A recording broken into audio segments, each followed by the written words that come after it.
Are you familiar with Murphy's Law? It's an epigram. Anything that can go wrong will go wrong, and at the worst possible time. AKA the last 48 hours or so for the Milwaukee Brewers. It's not just a perfect storm, it's a full-on hurricane right now. The vibes are not great. Brewers fall in a heartbreaker to the Pirates. A lot to unpack. But me, the eternal optimist, is going to be real. Let's get it going. You're locked on. You are Locked On Brewers, your daily Milwaukee Brewers podcast. Part of the Locked On Podcast Network, your team every day. All right, everybody, come on in, take a seat on the couch, take a deep breath. Good morning. There's a game happening probably right now. 11:30 first pitch today, Brewers and Pirates finale of the series. Maybe you're just going on your way to work, stayed up all night for that tough one yesterday. Nonetheless, take a seat on the couch. It's time for a hash it out session. I'm Dominic Cotroneo. This is Locked On Brewers, your only daily podcast dedicated to the Brewers all season long. Subscribe, follow, you know the drill by now. We're at Locked On Brewers, wherever you get your podcasts, and on YouTube as well. Tough one. Brewers fall 8-7. Bryan Reynolds, a walk-off home run. Fourth career walk-off for him. First career walk-off home run. He had a heck of a game. Brewers fought back. They had a lead early. Freddie Peralta pitched in this game. It feels like forever ago.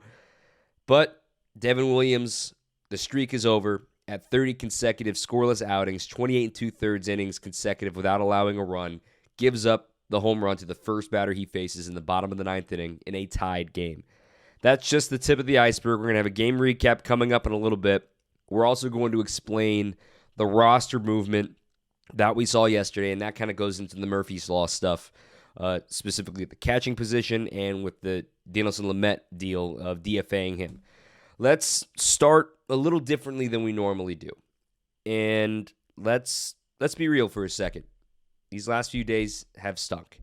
Absolutely. I'm not going to sit here and say, oh, yeah, everything's fine. Yeah, something's off. Devin Williams teased it yesterday in his postgame presser. Brent Suter teased it in his postgame presser that it's hard to ignore a move like that, the impact it makes on a team in first place.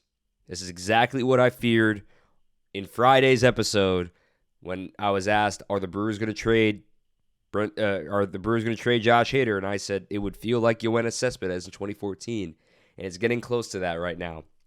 The Cardinals were idle yesterday, so the lead is down to a half game currently in the Central.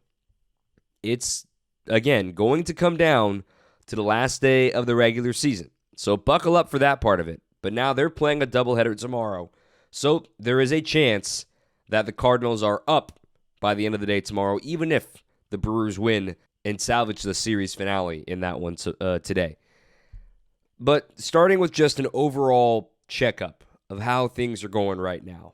And when you look at it from 30,000 feet up and reading all the articles of grading the trade deadline and how did your team do and all of this stuff, when you look at it from 30,000 feet up, I see, and this is a bit of irony of the way things worked out, that the Brewers are in Pittsburgh for a midweek series.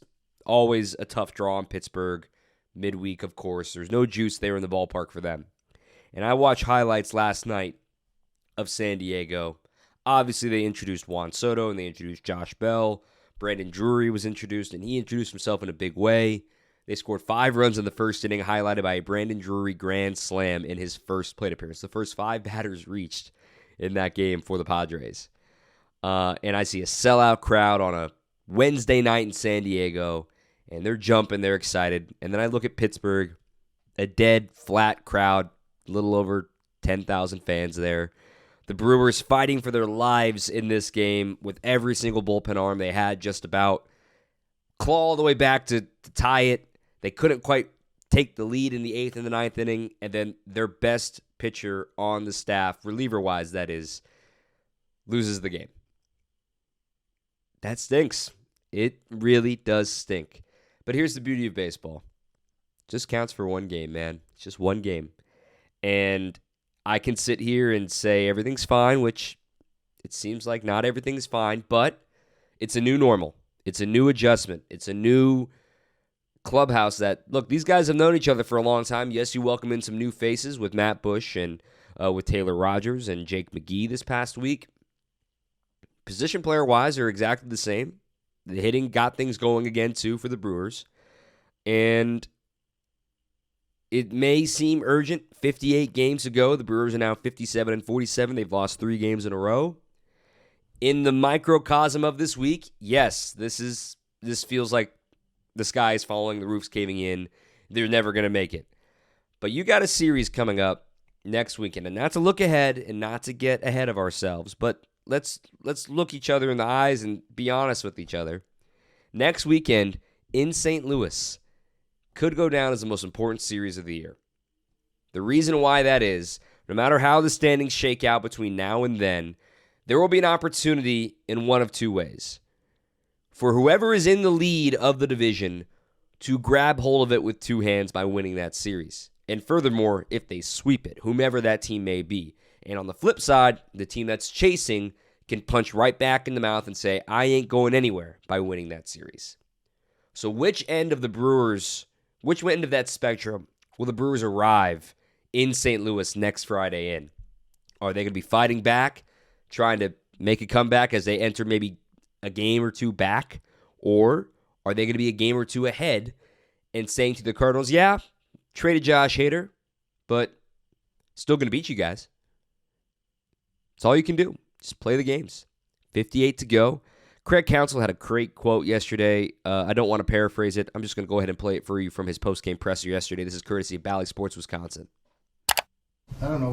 What do you feel about just the clubhouse right now? Well, I mean, this is the season provides challenges, and the games just have provided challenges for us the last 2 nights, and they beat us. We haven't gotten it done, and they have. We've got to get back at it tomorrow and shortly have a game. 12 hours, have a game again. It's all you can do. I mean, I don't know when you're listening to this today, but they could be already playing right now. And as Josh Hader said in that rough outing in San Francisco right before the All-Star break, you put it in there and flush it. And let me present what ifs are dangerous. Hypotheticals are dangerous, and they're stupid sometimes. But let me just say you had your best on the mound, and he had a 30 consecutive scoreless inning streak. And he lost. It happens. If that game happens maybe 2 days before the trade deadline, say Josh Hader gives up a home run, or if it's Devin in the 9th, whatever it may be, if that happens 2 days before the trade deadline, it doesn't feel as severe as it feels right now. And at the end of the day, it doesn't matter having that what if because it doesn't happen. Josh Hader is gone. Devin Williams is going to be looked to as the closer along with Taylor Rogers. They're professionals, as Devin Williams said, and he didn't perform last night. Own it and move on. We can sit here and throw a pity party all day long, but nobody wants to do that. The Brewers got to dust themselves off. 58 games to go, 10 games above 500, and still clinging on the first place by a half game. Finale today against the Pirates. 3 against the Reds this weekend, who just tore everything down. Then an off day. Then a quick 2-gamer with Tampa Bay, who you swept at their place. And then the biggest stretch of games of the year for how this Brewers team is going to perform leading into September. You will have next weekend in St. Louis, back home for 4 with the Dodgers, down to Wrigley for 3, and then off to Los Angeles for 3. With no off days between any of those games. It's about to get real fast, so the Brewers are going to try to generate their own momentum today and move on from there. Why should you be optimistic right now? I understand it's hard to do that, but you still got 7 more games head-to-head, and you do have control of your own destiny. The Brewers can still win these 4 of these next 7 games head-to-head with the Cardinals and have a key tiebreaker against the team trying to chase them down. You're not out of it yet. There's 58 games to go, but they need some positivity happening for them. And there was some positivity in this game, but the bullpen, like we talk about hitting being contagious, The bullpen trying to find the stopper, it just wasn't happening yesterday. And the Pirates put some good swings and some A swings. O'Neal Cruz, man, oh man. That left side of the Pirates defense is going to give the Brewers thorns a long, long time now with Cruz and Hayes. Let's actually talk about this game now. I know it's hard right now. Yesterday was a really rough day. But Josh Hader's gone. We got to move on and take it on the chin and come back in the next round swinging. That's what I tag every show with. Keep on swinging, right? So let's keep swinging. Let's talk about the game. Roster stuff coming up in just a second. Let's talk about BlueNile.com. Blue, the color, Nile, the river.com. That's simple. The original online jeweler. Since 1999, they've helped millions of couples create their perfect engagement ring. And Blue Nile is committed to ensuring the highest ethical standards are observed when sourcing diamonds and jewelry. And right now, they are having their incredible anniversary sale. More on that in just a second. If you're ready to pop the question, if you're celebrating a milestone moment, if you just want a just because gift, find jewelry as unique as her with the modern convenience of online shopping at BlueNile.com. They have expert advice available 24/7, legendary service with 30-day returns. And when you commit to a piece, so does Blue Nile. Guaranteed service and repair for life. And they have the diamond price guarantee. So you can contact Blue Nile to compare a competitor's diamond against one of their own. And in most cases, Blue Nile can meet or even beat the price. And during this Blue Nile anniversary sale, you can save up to 40% on classic fine jewelry pieces and 25% on engagement ring settings. Make your moment sparkle with BlueNile.com. Every order is insured, it ships for free, and arrives in discreet packaging that won't give away what's inside. Shop stress-free and find your forever piece. Go to BlueNile.com today. This was a wacky one. If I try to recap every single play, it still won't be enough detail for what actually went down in this game. I got a few bullet points I want to touch on. And again, 8-7 the final. The Pirates win. Walk-off homer by Bryan Reynolds. Who else, of course, off of Devin Williams, breaking the streak. Brewers were up 4-0 in the second inning in this game. They ended up blowing the lead, obviously, to make it 4-4 late. But you felt like with this bullpen and with the retools of this is what the team is built on, right? Run prevention. But you blink, and the defense didn't exactly help out the Brewers in this one. More on that in a second. You blink, and a soft single followed by a mammoth blast 2-run homer, and it's now 7-4. But then the Brewers punch right back. They get 3 runs, all with 2 outs in the top of the 8th inning to tie things up at 7. Both teams trade zeros in the bottom of the 8th and the top of the 9th, and setting the stage for Reynolds to win it in the bottom of the 9th inning.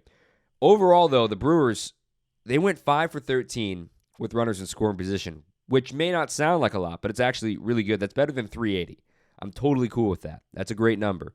They did leave 9 runners on base, including leaving the bases loaded with 2 outs in the first inning. Luis Urias took the collar today. He went 0 for 5. Not a great day for Weecho. The only other player on the Brewers that did not have a hit in this game was actually Hunter Renfroe. He went 0 for 4, but he did reach base with a walk. When we look at this offense, the thing that encouraged me about this game, that they had 12 hits. They did not hit a home run. It's obviously a pitcher's ballpark. They used sustainable offense. Andrew McCutchen had another pair of doubles against his former team. We got to find a way to ship that bed from Pittsburgh here to Milwaukee because he loves sleeping in that bed back in his own home in Pittsburgh. But the Brewers' offense was sustainable enough tonight to be encouraged by what you saw. There was a glaring red flag to me, and this pertains to the Cardinals. They were stymied for a few innings by the lefty Dylan Peters, and we've talked about the Brewers' struggles against left-handed starters all season long. It has been their kryptonite. Against lefty starters, they're 16-16. Now, Peters was not the starter, but he did his job of neutralizing the Brewers' rallies, keeping it a 4-0 game, because then the Pirates rewarded him by getting 2 runs in the bottom of the 3rd inning, keeping themselves competitive and keeping themselves in it, while Peters did his job of throwing zeros on the board. The reason why this pertains to the Cardinals is because the major moves they made here at the deadline, obviously they didn't get Juan Soto, but they added 2 left-handed starters, Jordan Montgomery and Jose Quintana. The Brewers have to figure out how to hit lefties in these final 58 games. They're going to face off against at least one of those guys. You know that's how it's going to shake out. That's going to come down to the difference this last month and a half, 2 months or so. The Brewers need to hit left-handed pitching better than they have. And Dylan Peters, tip your cap to him. He did his job today. Another thing I wanted to touch on, Christian Yelich and Colton Wong are white hot right now. Yelich now has a 12-game hitting streak. He's doing his job. If you're looking for the 2019 Christian Yelich, go look somewhere else because you've been living under a rock the last 2 years. That guy's not showing up. He's not hitting home runs, but he's hitting the ball the other way. He's getting singles, and he's stealing bases. In fact, he stole his 15th base last night. He has not been caught yet this season. That is the most steals by any player in baseball without being caught yet this season. And if that holds for Christian Yelich, however many stolen bases he ends up with, it will be the most stolen bases in a season without getting caught by a Brewer player in franchise history. So I'd love for him to get to an even rounded off number like 20, right? If he can go 20 for 20, that's a heck of an accomplishment without getting caught. Keep an eye on that for Yelich. He scored 3 runs, 1 for 3, had 2 walks, including a clutch one in the bottom of the 8th inning, or the top of the 8th inning to keep the rally going. Colton Wong had an RBI single early, also drew a walk in this game. He continues to tear the cover off the ball since coming off the IL, and especially here in the second half. His on-base percentage is over .450 in the second half. It's really important to see that happen from Colton because we all wondered, well, what are the Brewers going to do when Wong comes back and Yelich is in the leadoff spot? That's been Wong's spot all along. Well, now, with Yelich leading off and performing the way he has, having Wong behind a guy like Kutch or Renfroe or Tellez, whoever's in the cleanup spot, you get to restart the lineup for the power guy that's probably hitting right behind him.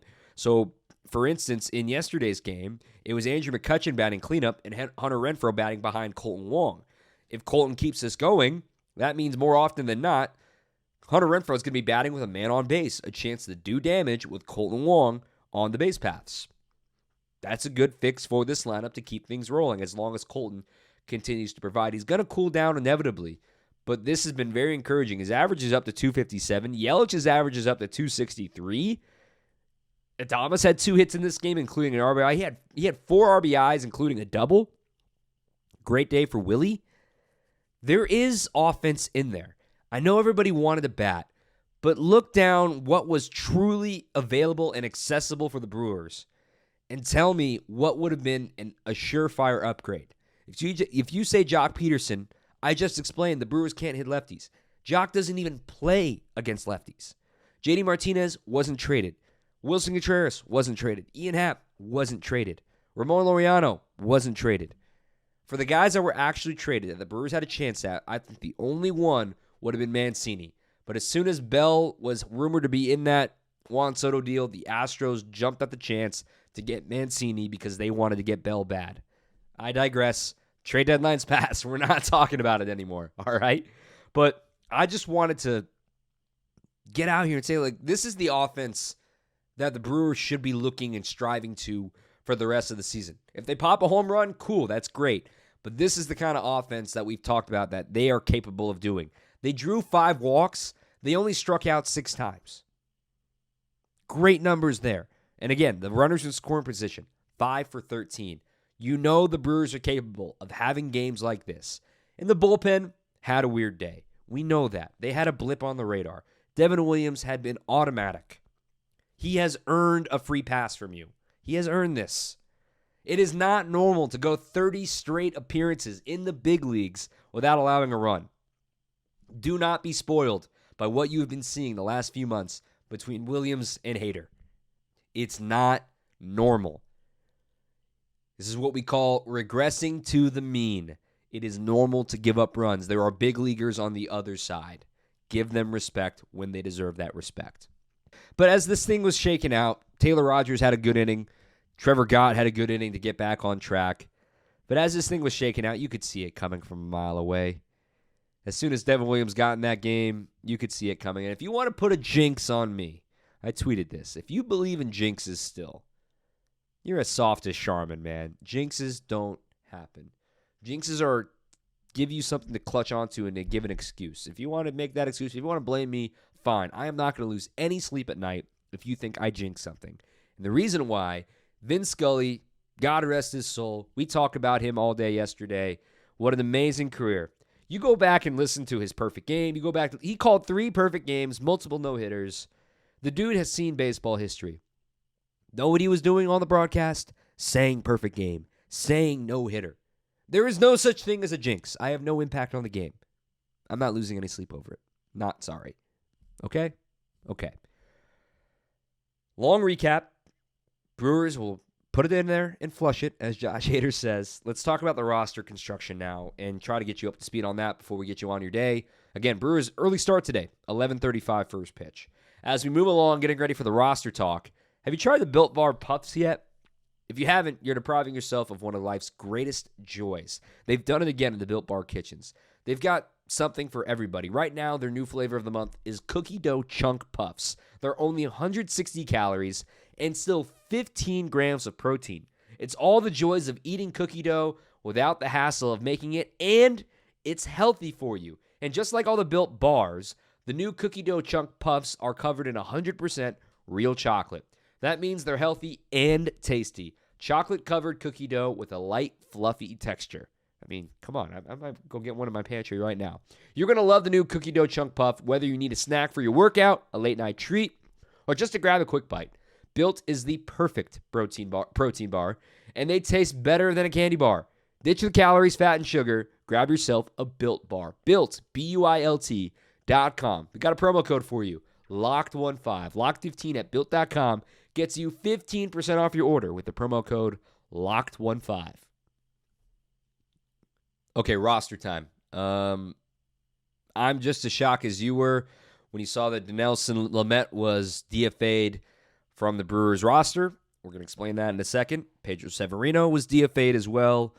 Another move was Peter Strzelecki, as we predicted yesterday, was optioned to AAA Nashville, and the Brewers recalled Keston Hiura, officially activated Matt Bush, and put Freddie Peralta, activated from the 60-day injured list, and back onto the 40-man roster. What's really interesting about the Lamet DFA is that they didn't technically have to do it. The 40-man roster is currently at 39. The catch, though, is that you have to have a maximum of 13 pitchers on the big league roster. You can't have more than that. And right now, with Freddie Peralta being activated, that adds a 5th starter for the first time in the second half. The Brewers haven't needed a true 5th starter aside from the one spot start by Ethan Small. But now you look at the rest of the bullpen, the Brewers still have a very deep bullpen of 8 guys there and 5 starters. There was no room for Lamet, and the Brewers don't exactly know what they want on him. They want to see the guys like Bush. They want to see the guys like McGee and figure out what they have so that when the guys like Cousins and Topa and Rosenthal come back, they have to know who's going to be sent out when those guys arrive. There is a catch, though, with Topa and Cousins.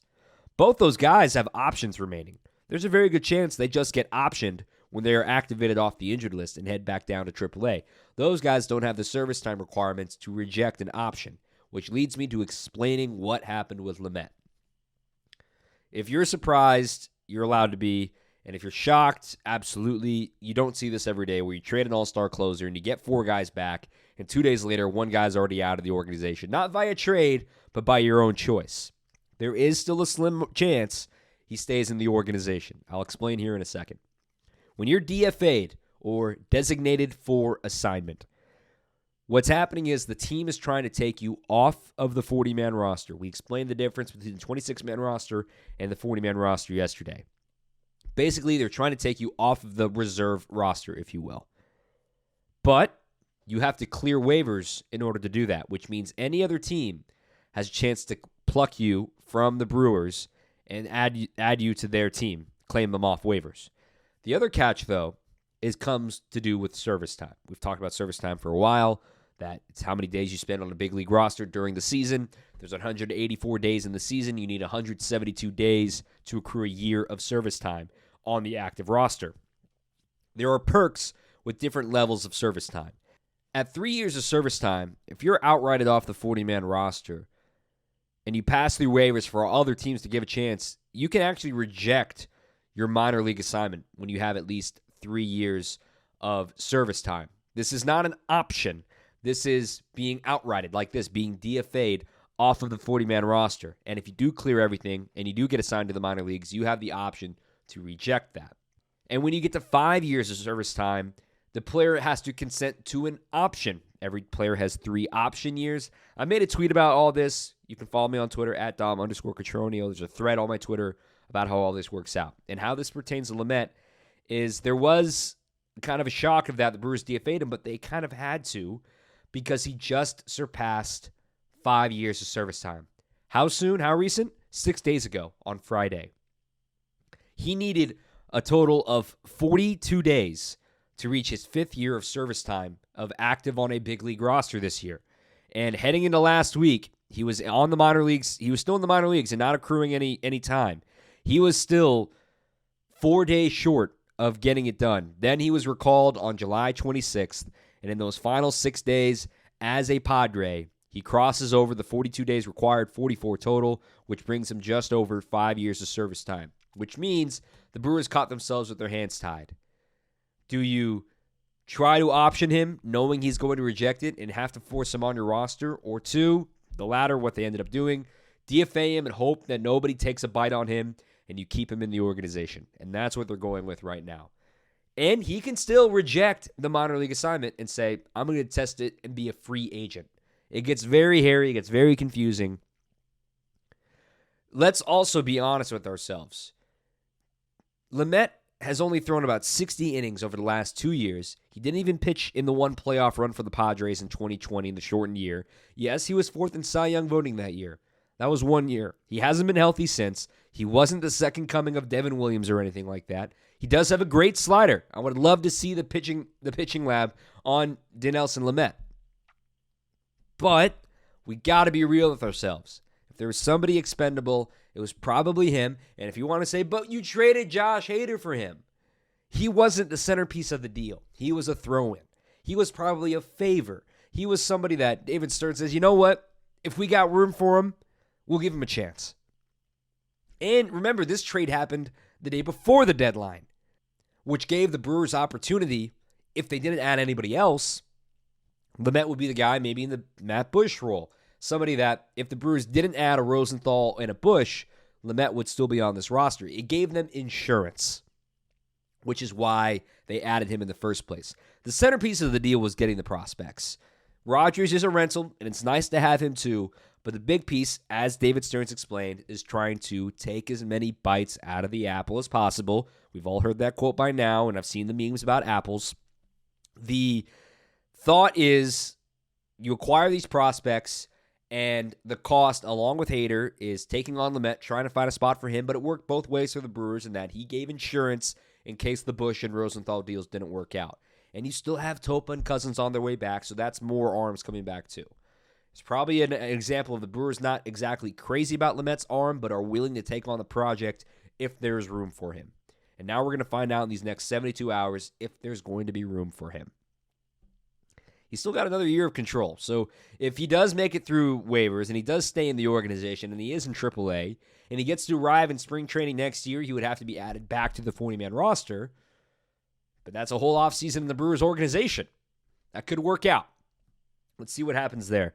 Other roster news is that Pedro Severino was DFA'd as well. He's trying to be cleared off the roster. No one's surprised that nobody traded for Severino. The Brewers were well aware that other teams knew the roster crunch that they were facing, so they are no longer carrying 3 catchers at the worst possible time. Remember, we quoted Murphy's Law at the very start of this show. It's the worst possible time because now it was revealed yesterday after the game, Omar Narvaez has a quad strain. He injured it rounding third in his last at-bat.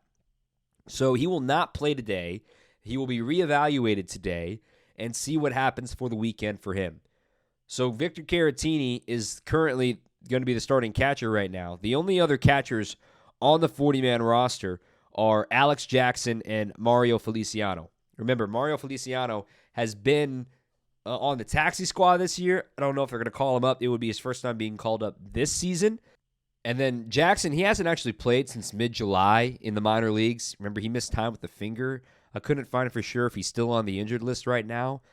The Brewers need some catcher depth, and of course, the day that they DFA Severino is the day that they have an injury to one of their catchers. So they're hoping that no one plucks Severino, that he stays in the organization. They can put him right back onto the 40-man roster and put him onto the team. But that's going to take 2 days to have him clear waivers. When it rains, it pours right now for the Brewers.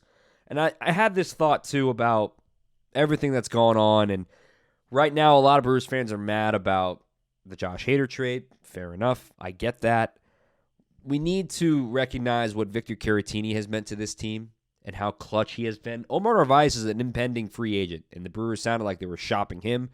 And David Stearns also recognizes that importance and that value that that Victor Caratini has for the Brew Crew, because it sounds like they're very content with having him on the roster again next season. He's arbitration eligible next year. He's not a free agent until after the 2023 season. So he will be in an arbitration year.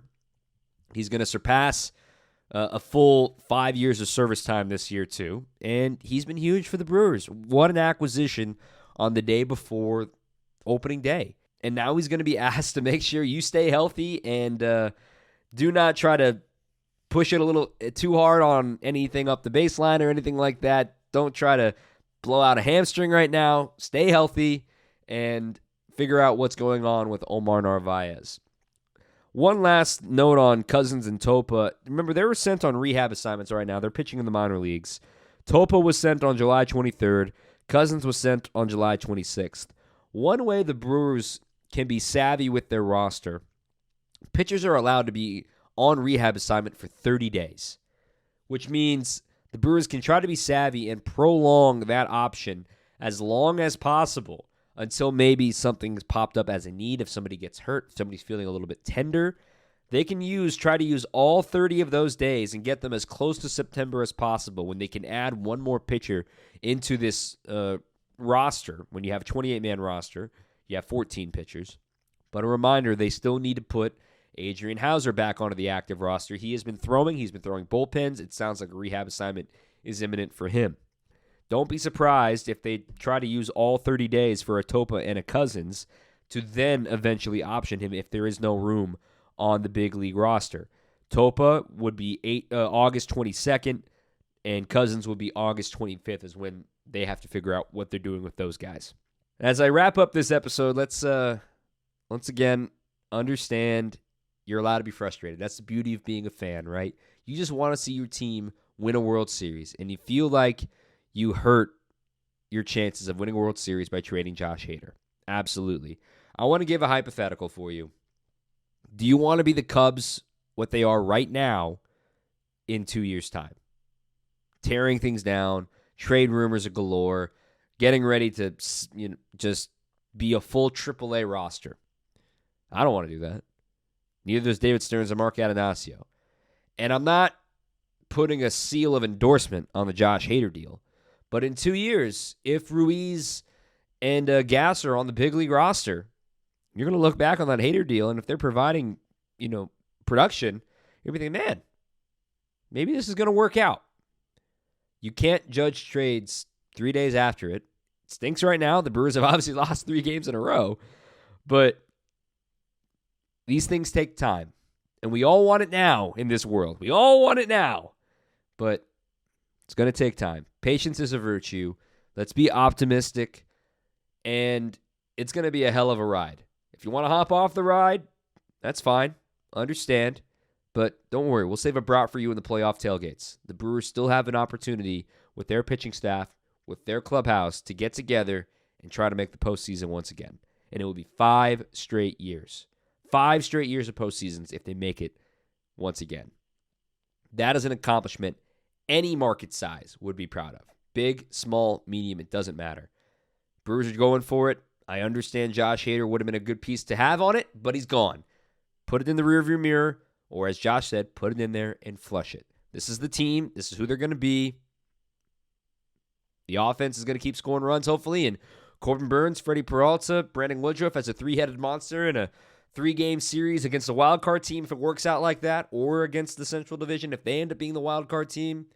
I'll take my chances with those 3 guys. I like the sound of it.